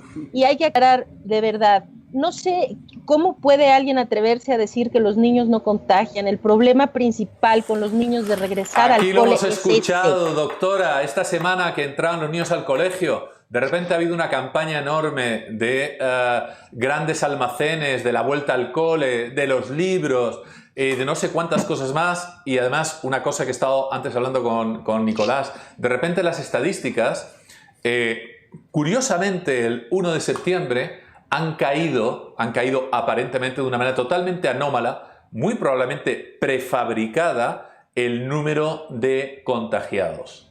Es decir, justo a días del comienzo del colegio. Pensamos, los que llevamos estudiando estas estadísticas, os lo voy a decir así de claro, que están trucadas. Ya lo dijimos en su día, que estaba trucado eso de que aquí tuvimos una manifestación, varias manifestaciones para ser honrados, el día 8 de marzo, de índoles político, social y tal y cual, y de repente por la noche, a medianoche, dijeron que todo había empeorado, que justo hasta las 12 estaba todo fenomenal. Pero bueno, eso es harina de otro costal. Vamos a donde Carlos de Girona, que tenemos muchísimas preguntas para que nuestros profesionales las vayan contestando. Carlos, por favor. Pues sí, en el hashtag La Reunión Secreta estamos recibiendo muchísimas cositas. Menudo comité de expertos que tenemos también esta noche, así que enhorabuena, chicos. Doctora, Pues sí. Usted sí que es una doctora por la verdad. Así que la gente está encantada de escucharla una vez más. Y antes de ir a las preguntas, Pedro, me preguntan que el por qué a las 12:08 es de día en Madrid, detrás tuyo. Explícalo. Bueno, es un fondo, ¿eh? Esto está envasado. En realidad estoy en la cocina de mi casa. Hay gente que duda y dice, Pedro, y digo, sí, Pedro está en diferido, claro, y nosotros estamos en directo. Haber dicho que estabas en Boston o alguna cosa así. Eso es lo que faltaba. Bueno, vamos a ello. Venga. ¿Creéis que se puede... Ya, Miquel, por favor. ¿Creéis que se puede bajar alegremente de 14 a 10 los días de la cuarentena como empiezan a barajar los gobiernos? No, si me lo preguntan a mí, no. Es decir, la cuarentena, es que todo esto tiene que estar basado en evidencia científica, tiene que estar basado en evidencias, no en la conveniencia. Yo sé que no conviene meter a una empresa que tiene empleados que se tienen que ir a cuarentena, tener los 20 días en lugar de tener los 10, le cuesta más a la empresa, pero estas decisiones deben ser tomadas con base en la evidencia científica, procurando la salud y la preservación de la vida de las personas, no la conveniencia de ningún tipo, económica, social, política, qué sé yo. Entonces, la conveniencia, qué bien lo has dicho, doctora. Ahorita la evidencia nos dice esto, hay mucha variabilidad, no está labrado en piedra todavía, no sabemos cuánto tiempo perdura el virus en una persona que está infectada por SARS-CoV-2. Ahorita la evidencia es que va entre 10 y hasta 20 días o más. Es decir, hay personas que después de 20, 28 días todavía salen positivas al virus. Entonces, pues hay que tener mucho cuidado. Yo creo que 14 fue también un número arbitrario, que pusieron 14 días como si fuera una media, ¿no? Porque se estaba viendo que más o menos todos tenían todavía el virus entre 10 y 20 días. Entonces decidieron, pues vamos a hacer 14 como algo en medio, ¿no? O sea, yo creo que bajarle de 14, sabiendo que 14 se queda todavía corto para muchas personas, pues yo creo que sí es muy peligroso esto, porque significaría estar mandando de vuelta al trabajo, de vuelta a la comunidad, es decir, de vuelta a infectar a otros antes, cuando sigue siendo infeccioso. Eso puede ser muy, muy peligroso, sí. Pedro, si quieres contestar, Pedro, también. Pues yo creo que la clave, mira, verás, es que también cuando se hace la estimación sobre los días de baja, y efectivamente el factor económico es un factor muy importante, otro elemento que también hay que tener en cuenta es cuándo se produjo el primer contagio, el momento de contagio, quiero decir, ¿no? Y es a partir de ese momento cuando hay que contar. ¿Por qué contamos 10, 12, 14 días, 16 días? Se hace con carácter estimativo. La clave, en mi opinión, no está tanto en esperar más o menos tiempo, sino en que antes de que se produzca la reincorporación se haga, si se puede, una PCR que desestime que efectivamente la persona deja de ser infectiva. Esto es una cuestión también muy importante, por lo que decíamos, porque puede haber personas que a lo mejor el virus perviva durante más tiempo y a los 14 días esté asintomática, pero aún siga siendo infectiva. Y habrá personas que probablemente a lo mejor tengan dificultad para contar cuándo se contagiaron y a lo mejor en un mal recuento, pero transcurridos un periodo menor, si la PCR resulta negativa, está perfectamente útil para reincorporarse a su empleo. Estoy pensando sobre todo en el caso de los autónomos, en los que existe la tentación de salir a trabajar precisamente porque tienen que ganarse la vida, porque dependen de su esfuerzo, y entonces que se haga en el momento en el que se pueda hacer con cierta seguridad, ¿no? Pues así es, que gustazo escucharos, de verdad, y convertirnos en tendencia una vez más, que ya somos tendencias, trending topic, así que enhorabuena, comité de experto como Dios manda. Otra pregunta, dicen, ¿por qué los negacionistas niegan la existencia del virus? ¿Hay algún tipo de interés detrás con toda esta negación? No lo sé, no, estaría yo especulando porque no entiendo qué es lo que los motiva o por qué hacen esto, ¿no? De negar el virus. Bueno, que los médicos los que se hacen llamar médicos por la verdad, dicen abiertamente no negar la existencia del virus. Dicen, o sea, niegan muchas otras cosas, pero no necesariamente la existencia del virus. Ahora, aunque sí hay grupos que niegan la existencia del virus, que piensan que todo esto pues es un rollo que un drama que alguien armó para controlarnos y, no sé, de alguna manera controlarnos o coartar nuestras libertades o hacer. ¿Qué puede motivar a alguien para, no sé, no lo sé, tal vez empresas que, no, pues estaría yo especulando, o sea, mi campo no es la especulación, no sé qué puede estar detrás de esa gente, no lo sé. Es un sinsentido, a mi manera de ver, pues es un sinsentido, sí. Si os parece bien, vamos avanzando. Carlos, doctora Faibi, profesor Jiménez. Hay otra cuestión, otro mito, ¿no?, que se repite una y otra vez, y es que, pero vamos, ¿cómo vamos a saber lo que sucede si no se realizan autopsias? Esa es otra. Y dale que te pego, y dale que te pego. Y de luego, a mí me preocupa mucho, seguimos el chat todos, imagino ustedes también, ¿no? Este tipo de intoxicación que algunas personas son activistas, intentan confundir a la mayor parte. Leo tonterías como, por ejemplo, en Alemania no se hacen PCR, están prohibidas. No es cierto. Es decir, no es cierto. No es cierto, por supuesto que se hacen. De hecho, es uno de los caballos de batalla que justamente Alemania está superando, esos miles de pruebas, aparte de las aplicaciones, aparte de los formularios en los restaurantes, un montón de cosas que tampoco viene al caso, ¿no? Pero lo que me resulta llamativo realmente no es que alguien diga que mienta abiertamente o que esté confundido, no sea de mala fe, sino la intención con lo que se hacen este tipo de comentarios, ¿no? Es decir, ¿cuál es la intención de que los demás estén confundidos? Desprestigiar. ¿Por qué hay grupos de personas que quieren desprestigiar la pandemia? ¿Por qué hay grupos de personas que quieren hacernos creer que aquí no sucede nada? ¿Por qué? ¿Cuáles son los intereses? Yo a veces me planteo, no soy especialmente paranoico, que hay también grupos de inteligencia de otros países, y ya sé que puede sonar un poco raro, pero en temas de inteligencia geopolítica existen muchas cuestiones, igual que se dice que Dios escribe a veces con los renglones torcidos, que quieren debilitar quizá nuestra sociedad haciéndonos creer que no existe la pandemia, que no existe el virus, que las pruebas no sirven para nada, que no pasa nada, que llevan los niños al colegio. ¿Y cuál es el propósito de todo esto? Es una pregunta que yo también me hago en voz alta, ¿no? Porque hay gente en el chat que miente, por ejemplo, abiertamente para que los demás lean, de que en Alemania no se hacen los PCR cuando sí se hacen. Pero bueno, volvamos al tema de las autopsias, ¿no? Ese otro bulo también pero vamos a ver, si aquí no se sabe nada, si no se hacen autopsias. A ver, profesores. Bueno, yo no sabría decirte cuáles son las causas porque probablemente habrá muchas, ¿no? Y en algunas también, por ejemplo, la provocación o el interés de notoriedad, el interés por conseguir determinada fama. Bueno, pues es que humanamente hay veces que somos un poco así, ¿no? Yo creo que sería objeto de otro debate. Seguramente doctores en psicología podrían aportar, o en sociología, sí, podrían aportarte seguramente respuestas más finas, desde luego, que las mías, ¿no? Pero yo también creo que lo que hay que hacer es, de alguna manera, no hacer demasiado caso a esto, sino luchar contra estos bulos, pues precisamente bien, haciendo afirmaciones que estén fundadas y que estén contrastadas. De eso se trata justamente el programa de hoy, Pedro. Oye, sí, entonces, sí, perdón, dígame, profesora. Perdón, a ver, es que ahí sí hay que aclarar algo. ¿Quién ha dicho que no se hacen autopsias a la gente que muere de COVID? ¿Quién ha dicho eso? Desde luego. En las redes sociales. No, sí sé que lo están diciendo, pero ¿quién les ha dicho a esas personas que eso es verdad?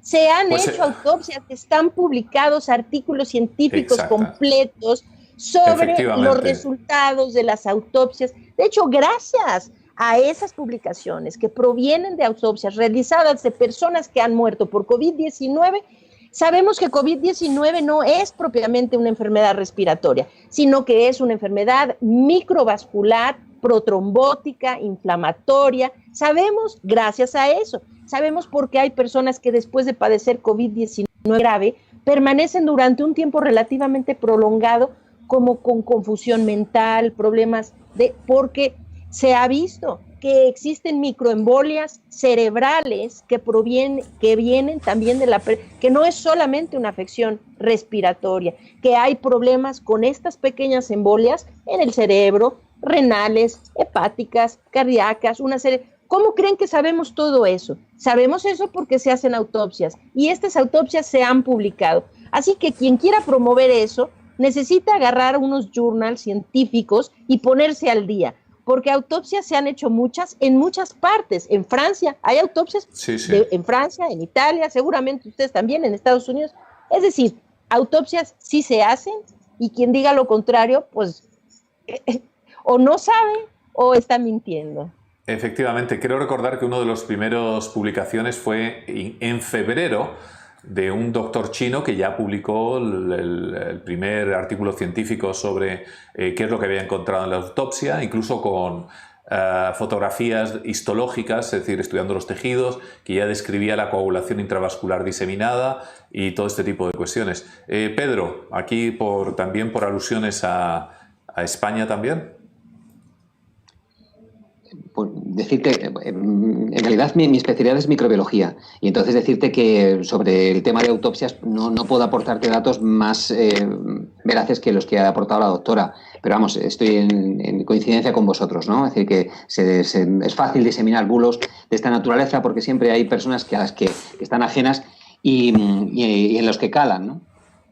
Efectivamente, es decir, yo creo que esa historia, además de las autopsias, se acabó el no hacerlas en España. Además, recuerdo, no sé si fue por marzo o abril, ¿no? Pero estamos ya en septiembre, es decir, sí que se han hecho autopsias y de hecho hay montones de publicaciones ya, incluso casi no es original publicarlas, hay montones. Es decir, yo creo que mucha gente tiene que actualizarse un poquito, ¿no?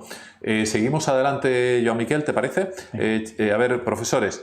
La correlación entre las vacunaciones, la correlación imaginaria o no, entre las vacunaciones de gripe y las muertes por COVID. A ver, ¿por dónde lo tomamos eso? La correlación entre las vacunas por gripe y muerte por COVID.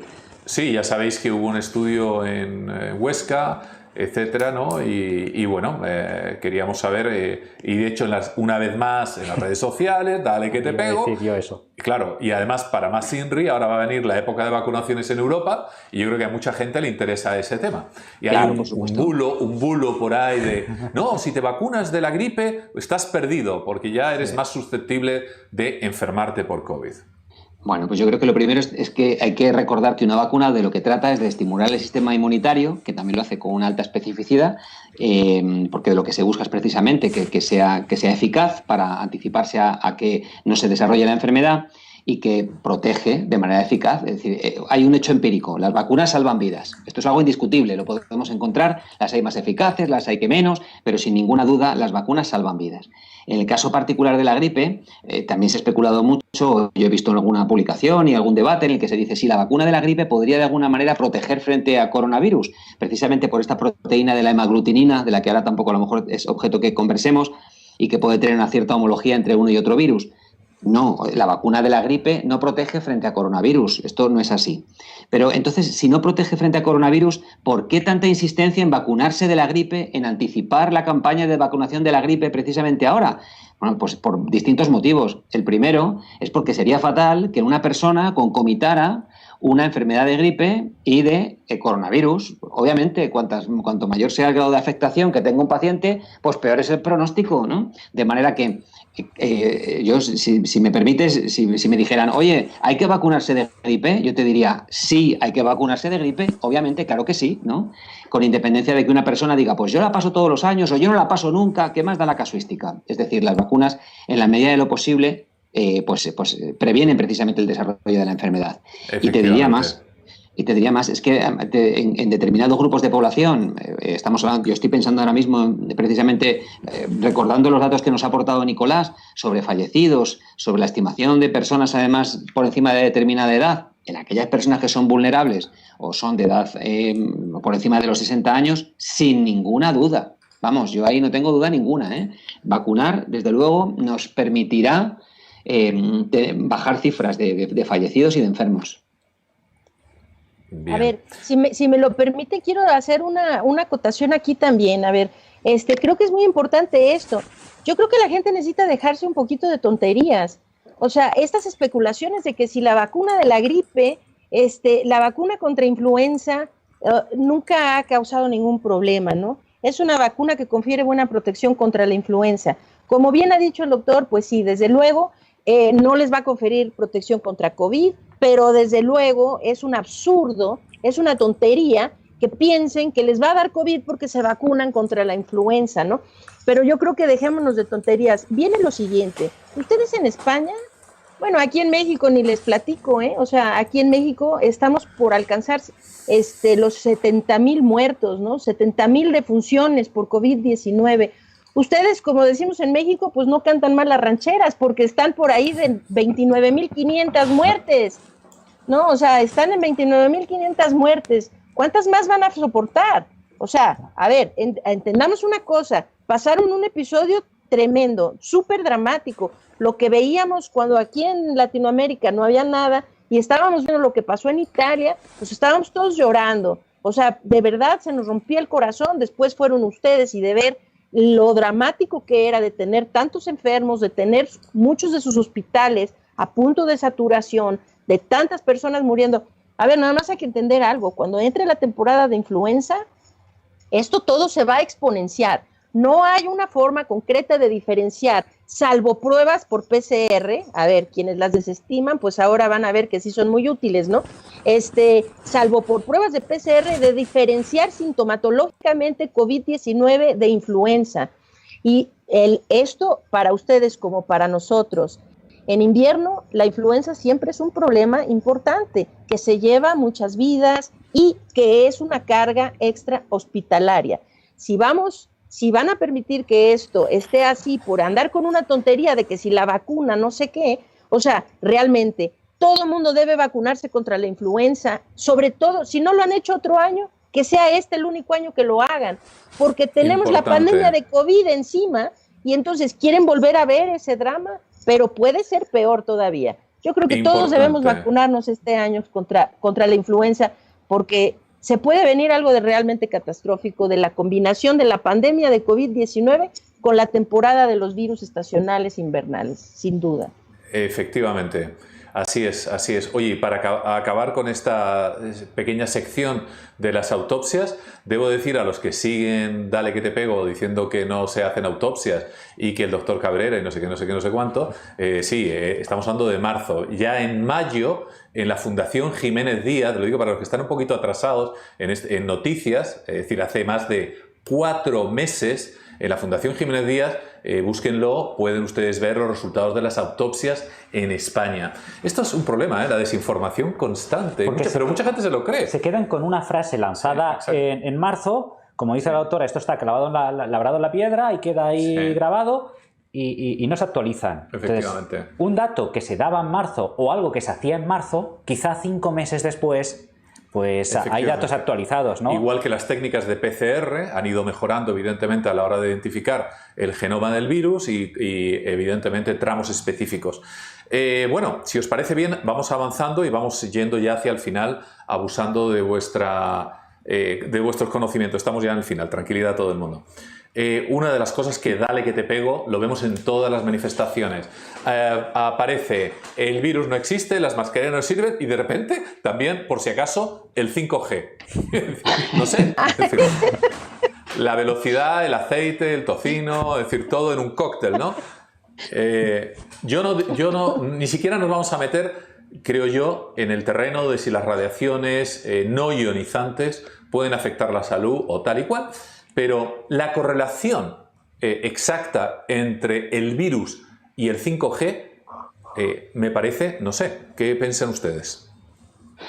Que que cuanto más estrambótica sea la afirmación, mayor probabilidad de conseguir unos minutos de fama, ¿no? Pero vamos, quiero decir que es de verdad que yo, no sé, me parece que ha sido una película de Pedro Almodóvar, me vais a perdonar, ¿no? Pero está como, en fin, no sé, no le encuentro la conexión, ni siquiera, yo no sé, si alguien la conoce, desde luego que me la explique. Lo mismo opino yo, o sea, cuando empezaron a hablar de las torres 5G y de repente, ¿a quién se le ocurrió que eso podría tener alguna relación con una enfermedad infecciosa o con una enfermedad viral?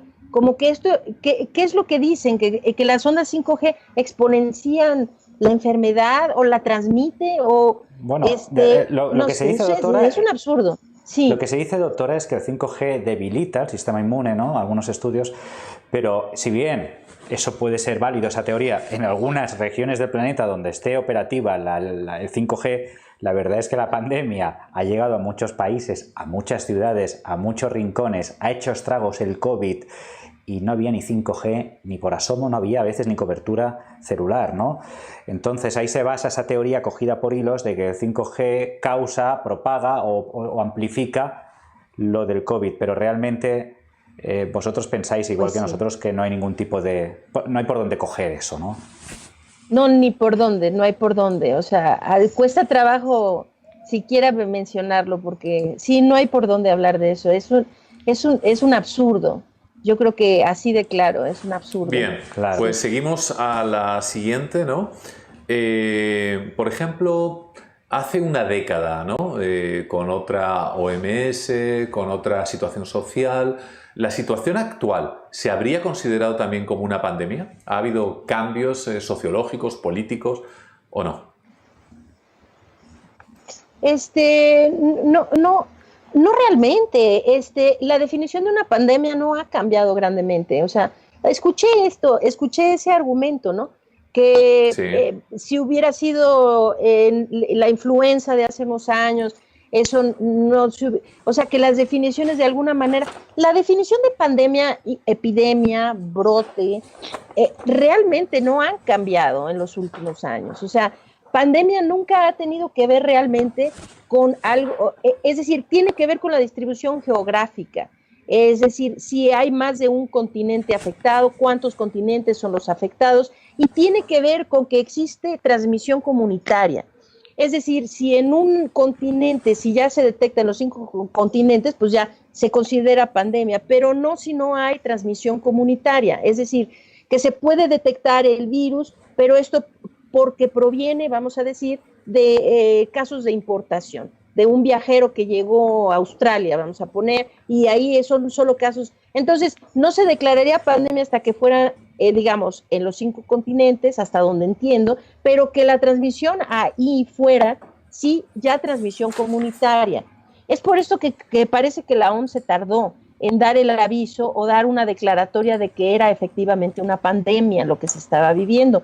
Pero que se hayan cambiado las definiciones de lo que es una pandemia como tal, pues la definición no ha cambiado. O sea, hubiera sido lo mismo hace 5 años o 12 años. Seguro, y de hecho, acordaros que hace 10 años, justo en el 2009, vivimos otro episodio que era el de la gripe aviar, que era una gripe que era H5N1, hemaglutinina neuraminidasa, sí. Es el acrónimo de esa SH y esa N, que precisamente pues especulaba si su origen sería México, y desde entonces y mucho tiempo atrás, ¿no? Se hablaba sobre la posibilidad de una pandemia porque se sabía que la capacidad de transmisibilidad de determinados virus que fueran desconocidos en algunas regiones de la Tierra, pues era una posibilidad, y se ha hablado mucho de otros virus que ahora mismo pues a lo mejor tienen poco impacto social, pero que bueno, que van sonando de vez en cuando, chikungunya, machupo, yunin, y antavirus, nipavirus, y hay muchísimos virus. Es decir, desafortunadamente nos acostumbraremos en los próximos años a oír virus que ahora mismo no son populares. Bueno, pues, por ejemplo, el de la gripe aviar, acordaros que la peligrosidad estaba precisamente en su transmisibilidad, aunque ese H5 hacía que, como nuestros receptores están habilitados para H1, H2 y H3, pues su transmisibilidad fuera muy reducida. Pero la gripe aviar despertó mucha preocupación, y de hecho acordaros que en España, en Holanda, en Reino Unido, cuando entraban en determinados tipos de granjas se hacían vaciados sanitarios. China en aquel entonces, cuando lo sufría, decía que si había transmisibilidad entre humanos cerraría sus fronteras. hubo fallecidos, pero claro, el número de fallecidos era prácticamente testimonial, ¿no?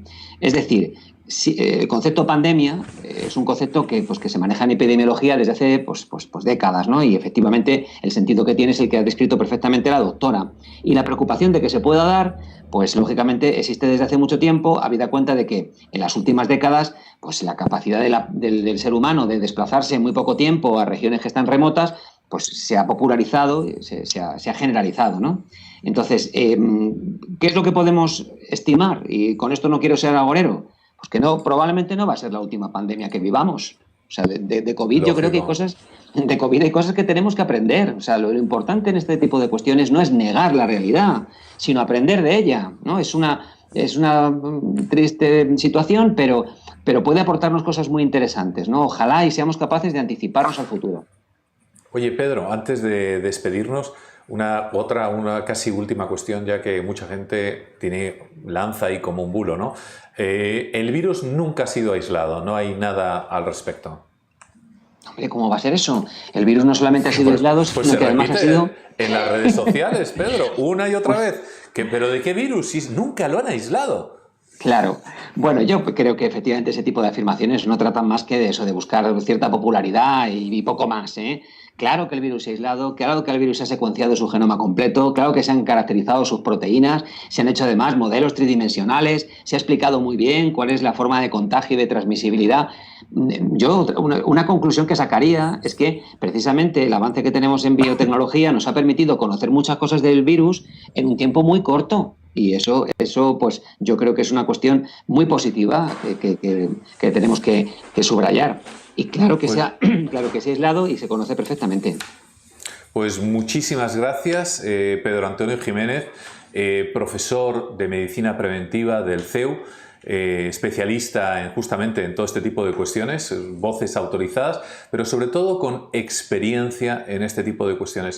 Oye, Pedro, muchísimas gracias por tu intervención esta noche y por prestar toda tu sabiduría de una manera desinteresada que seguramente a muchas personas inteligentes, algunas más y otras menos, a los de menos, lo siento, la verdad, y no es porque tengan otra opinión, ¿no? Sino a estas alturas, ahora lo hablaremos al final, pero discutir si la Tierra es plana o redonda, pues evidentemente creo que no es de recibo, ¿no? Quizá al menos en ciertos entornos donde llevamos hablando a un nivel científico pues más o menos notable, ¿no? Desde hacía un tiempo. Y muchas gracias, Pedro, justamente por elevar ese nivel. Muy buenas noches y, como siempre, muchísima fuerza. ¿Vas a decir algo, perdón? No, iba a deciros gracias a vosotros. Muy bien. Y ánimo. Muchas gracias, Pedro, por haber aclarado tantas cosas. Muy buenas noches. Lorian Jiménez, Faibi, muchas gracias también por elevar el nivel. Desde luego has aclarado muchísimas cosas realmente sobre las técnicas PCR, sobre los asintomáticos. Ha quedado realmente, desde mi punto de vista, tremendamente claro. Es decir, quien quiera escuchar, que lo haga, y quien no, pues bueno, que se atenga a sus propias consecuencias, ¿no? Yo creo que en todas estas historias hay una cosa que me parece un poco cruel a veces en las redes, ¿no? Que dicen, esto es una selección darwiniana, ¿no? Entre unos que tienen más ventajas a la hora de sobrevivir y otros que tienen menos ventajas. Yo, desde luego, creo en la ciencia, tengo mis dudas como buen científico en muchas cosas de vez en cuando, pero una vez que han sido probadas las anteriores, intentamos a través de los experimentos, evidentemente, seguir progresando en el conocimiento. Sí, exactamente. Bueno, eso es lo que nos hace notablemente diferentes a los científicos de los grupos que hacen este tipo de desinformación, ¿no? Que persiguen este tipo de desinformación. Que nosotros como científicos, bueno, es decir, se tiene evidencia de algo, pues se sigue esa evidencia, se cree en ella cuando hay una evidencia científica, pero como científicos nunca estamos 100% casados con nada. Es decir, que nunca decimos esto está labrado en piedra, sino que si viene una evidencia que contradiga esto y que nos haga cambiar de parecer con base en evidencias, siempre estamos dispuestos a cambiar, a transformarnos de acuerdo con las evidencias que se presentan. El problema con estos grupos es eso. Vamos a poner el ejemplo el movimiento de los antivaxxers, ¿no? De los antivacunas. O sea, ¿por qué un artículo de 1998 que ha sido desacreditado, ¿no? En donde hablaba de la vacuna MMR, ligada al autismo, ¿no? Entonces, de ahí proviene el movimiento antivacunas. Ahora, no, pues es que vacunar, este es un artículo que estuvo basado en muchos manejos indebidos de la ciencia, fabricación de resultados, que ahora ha sido altamente desacreditado y de hecho removido. O sea, la revista The Lancet lo quitó el lo retractó, lo quitaron por completo, lo retractaron. A ver, ¿por qué la gente sigue empujando ese artículo con todo y que la ciencia ya ha demostrado que en los resultados eran equivocados, que era un artículo tendencioso, que no tenía resultados fiables? Porque no se regresa, no tienen esa mente científica en donde ahorita que estamos en COVID, esto es tan importante. Cuando iniciamos todo esto, que fue allá por diciembre del año pasado, ¿no? En diciembre, sabíamos prácticamente nada del virus, sabíamos nada de la enfermedad. Lo que sabemos ahora en septiembre es que la gente tiene que darse cuenta que han pasado 9, 10 meses desde que iniciamos esta travesía, ¿no? Y que en este tiempo nuestro conocimiento ha aumentado y cambiado, pero radicalmente, tanto sobre el virus como sobre la enfermedad misma. Ni se diga sobre, por ejemplo, el manejo de pacientes. ¿Por qué tanta gente moría al principio y ahora hay menos gente muriendo proporcionalmente? Sabemos más cómo manejar la enfermedad, el tratamiento temprano de pacientes. Los intensivistas saben cómo manejarlo mejor. Esto no quiere decir que la gente va a dejar de morir, pero sabemos muchas cosas más que no sabíamos antes. Y entonces quedarnos con esa idea. La OMS un día cometió un error y dijo que las mascarillas no servían. Pues no, también hay que ver lo que ha dicho desde entonces, ¿no? Y la OMS ahora sí recomienda el uso de mascarillas y tiene muy claramente esas recomendaciones ahí, porque estas personas no se actualizan y ven eso. ¿Por qué quedarse con una recomendación del 6 de abril, verdad? Y no saber que, por ejemplo, el 21 de agosto todavía la OMS seguía haciendo recomendaciones sobre el uso de cubrebocas, por ejemplo, en niños. Es decir, esa información no se quedó en enero, en febrero, en marzo. Esto todo ha ido evolucionando. Yo creo que para que estas personas tengan alguna, o si van a tener algún tipo de credibilidad, necesitan por lo menos actualizarse con la información.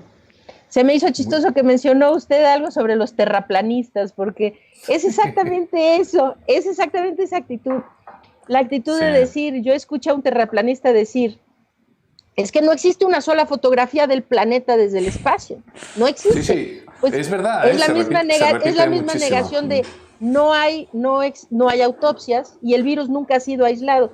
Es eso mismo de negar la realidad. No es que eso sea cierto, pero creen que repetir una mentira muchas veces quizá la haga realidad y pues eso no va a pasar, ¿verdad? Efectivamente. A propósito, huelga decir que prácticamente todos los argumentos, yo los refrendo porque llevo meses estudiando este tipo de cosas, además de formación científica, todos los argumentos que se han expuesto esta noche, cuando digo todos, es todos, están refrendados por la bibliografía científica. El virus ha sido secuenciado no solamente por un país o por un laboratorio, sino por muchos laboratorios. Ha sido secuenciado, pero de la A a la Z, y además de una manera extremadamente rápida en los primeros meses. La bibliografía, no estamos aportando la bibliografía, lógicamente no tenemos otra cosa que hacer, que iros aportando cada una de las bibliografías. Algunos que la quieran encontrar, pues por supuesto, moléstense y vayan a montones, al Medline, hay muchísimos, el NIH americano, etcétera, y busquen la bibliografía, tómense un poquito el trabajo, ¿no? Y a lo mejor van a descubrir, evidentemente, que las cosas son distintas a como ustedes piensan. Bueno, doctora Lauriane Jiménez Faibi, a pesar de que en México, ¿no?, es más temprano, tampoco le queremos robar mucho más tiempo. Pues muchas gracias. Ha sido un placer estar en el programa, como la vez anterior lo fue también. Un gusto poder conversar con ustedes. Los felicito, de hecho, tienen un programa extraordinario. Extraordinario. Los felicito mucho por hablar desde una perspectiva siempre objetiva, científica, yo pienso que ustedes hablan desde una postura de la razón, hablan desde la razón. Y eso se agradece mucho en estos tiempos de tanta desinformación. Así que los felicito y agradezco inmensamente la invitación a su programa. Muchísimas gracias, profesora. Esperemos tenerla próximamente en cualquier otro espacio también de la reunión secreta, y cualquier cosa que usted necesite modestamente, aquí quedamos a su servicio. Cualquier noticia, cualquier cuestión que usted quiera comentar entre nuestros seguidores y sus seguidores, que usted también en México es una persona sumamente respetada por su extenso currículum y su sabiduría, pues cuente con nosotros, por supuesto, para cualquier cosa, ¿vale? Muchísimas gracias y muy buenas noches, profesora Jiménez Faibi. Muy buenas noches a todos. Muchas gracias.